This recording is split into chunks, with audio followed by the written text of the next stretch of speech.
The Queen rounded off Ladies' Day at Ascot in spectacular style when she presented an ecstatic Frankie Dettori with the Gold Cup after the Italian jockey rode to victory on joint favourite Stradivarius. The Queen, resplendent in pink, was joined by royals including Princess Anne, the Duke of York and his daughters Beatrice and Eugenie as she enjoyed a third day in a row at her favourite equestrian event of the year. There is some £7.3 million up for grabs at this year's races, making it a bumper year, and the royals have been taking part in the betting fun despite the Countess of Wessex, dressed in a Jane Taylor London hat, losing out yesterday when 3 of her horses failed to come in. Thursday began with the Royal Procession, an annual tradition that marks the start of the day's festivities, with the day culminating in the much-anticipated Gold Cup, Ascot's oldest surviving race, won by fan favourite Dettori. The champion jockey said, "That's 60 wins here, 6 Gold Cups, and I'm only 47, in case you forget I come alive here, I love it. I think the crowd lifted him." Stradivarius. The Gold Cup is the showcase of the week, and to win it again, my first one for John Gosden, it's great for the team. Scroll down for video. Earlier in the day, disaster struck when a member of the Royal Procession suffered a nasty fall. It is not clear if he was harmed, however, images show the footman appearing to get back on his feet moments later. This year the Queen was joined in her landau by Prince Andrew, Sheikh bin Salman Al Khalifa, Sir Nicholas Bacon, with the second carriage playing host to Princess Royal and her husband Vice Admiral Sir Tim Laurence, and Princesses Beatrice and Eugenie. They were closely followed by the Duke and Duchess of Gloucester and the Earl and Countess of Snowdon in the third carriage, with the Troughton and O'Lone families in the fourth and final carriage. The Queen made her entrance in a Stewart Parvin pink A-line coat, silk dress in shades of lilac and pink, and a matching hat by Rachel Trevor-Morgan. Her bright pink hat meant punters had correctly backed the colour of the head of state's hat for the third day running a traditional bet at Royal Ascot.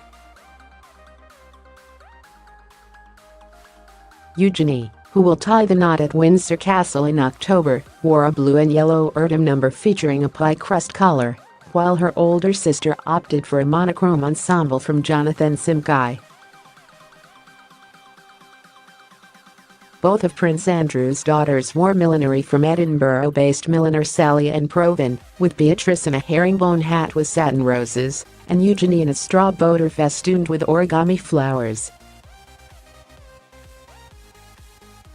Meanwhile, the Queen pulled out all the stops in her vibrant pink tweed coat and matching hat trimmed with feathers, teamed with a glittering brooch, string of pearls and a pair of delicate white gloves.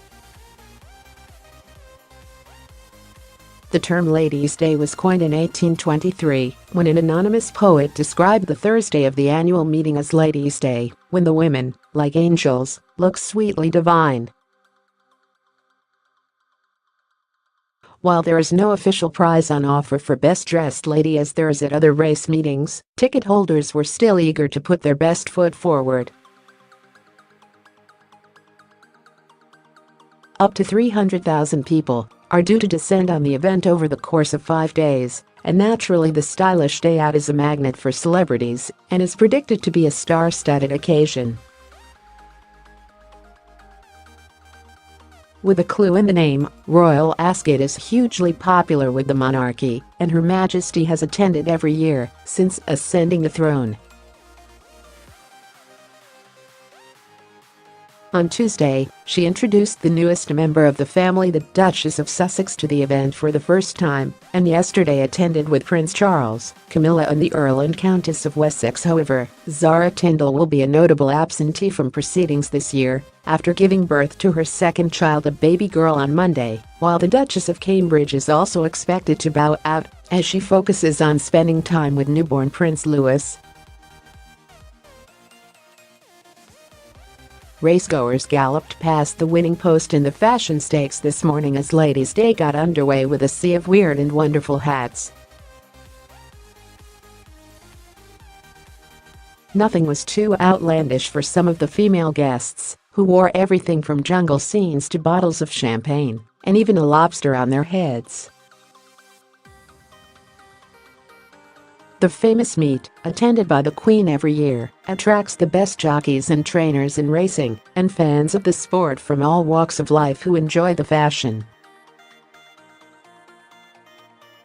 Lindsay Anderson, 57, had onlookers doing a double take with her champagne-themed top hat complete with a horse jumping over the brim and 2 champagne flutes. The senior staff nurse, who works at West Suffolk Hospital, said, "I found all the little bits and pieces yesterday and put them together last night. I've got Frankie Dettori jumping out of a bottle of champagne. It's really a model of Lester Piggott, but don't tell anyone."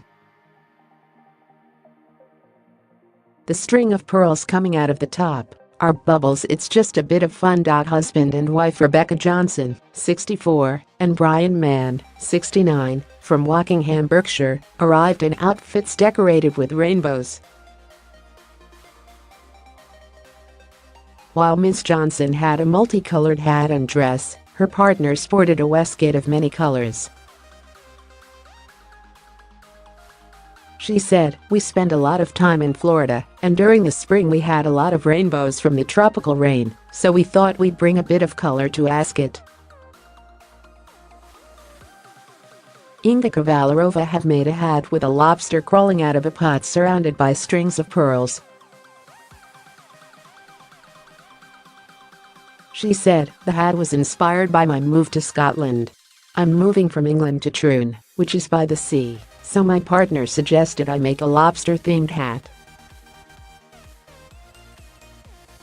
Fellow racegoer Charlotte Ricard-Quesada, 30, amazed racegoers with her jungle-themed headpiece. She said, "I came up with the idea of something tropical and wanted a toucan at the center, so I created it with milliner, pearls and swine. It's very lightweight, but I'm having a bit of trouble with this wind. My dress is from Dolce & Gabbana, and it's covered with palm leaves, so it carries on the theme.